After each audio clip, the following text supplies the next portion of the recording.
ప్రజాభ్యో యోగక్షేమ. పరాభవనామ సంవత్సరంలో తులారాశి వారికి ప్రస్తుతానికి 7వ ఇంట్లో 6వ ఇంట్లో సంచారం జరుగుతుందన్నమాట, శని యొక్క సంచారం.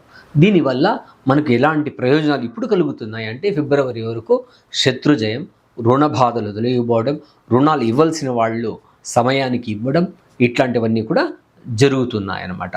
చాలా బాగున్న సమయం అని చెప్పచ్చు. శత్రువులపైన విపరీతంగా జయము, మీ యొక్క జయము జరగబోతుందన్నమాట. మీకు శత్రువు అనేవాడే అస్సలు ఉండడని మాత్రం మీకు క్లియర్గా తెలియజేస్తున్నాను. అదేవిధంగా 7వ స్థానంలో శని ఫిబ్రవరి తర్వాత వచ్చిన తర్వాత మనకు అక్కడ ఇంకంత బ్రహ్మాండమైన మీకు పార్ట్నర్షిప్ బిజినెసెస్ కానీ, ఇబ్బందులు పడ్డ ఎవరు ఎక్కడెక్కడ ఇబ్బందులు పడ్డారో వాళ్ళంతా కూడా సరిపోవడానికి, ఆ డాక్యుమెంటేషన్ సమస్యలు కానీ అన్నీ కూడా తొలగిపోవడానికి చాలా బ్రహ్మాండమైన సమయం ఫిబ్రవరి తర్వాత 2020 సంవత్సరం తర్వాత కలుగుతుందన్నమాట. అంతవరకు కూడా మీకు ప్రస్తుతానికి అన్నీ కూడా జయమే ఉంది.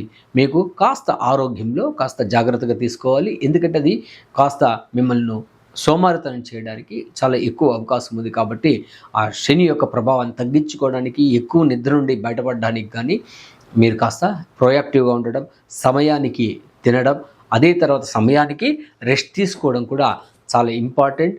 తెల్లవారి తొందరగా లేయడం ఇంకంత మంచిది అని తెలియజేస్తూ, శని మీకు ఇంకంత అద్భుతాలు ప్రయోజనాలు ఇవ్వడానికి శని కవచ పారాయణము, అదేవిధంగా ఆంజనేయ దండకం కానీ, ఆంజనేయ స్వామి కవచం, నృసింహస్వామి కవచం పారాయణం చేయడం వల్ల మీకు ఇంకంత అద్భుతమైన మీకు ప్రయోజనాలు కలిగి జీవితంలో ఇంకంత ఎత్తుకెదగడానికి అవకాశం అయితే ఉందని తెలియజేస్తూ, సర్వే జనా సుఖినో భవంతు, సన్మంగళాని.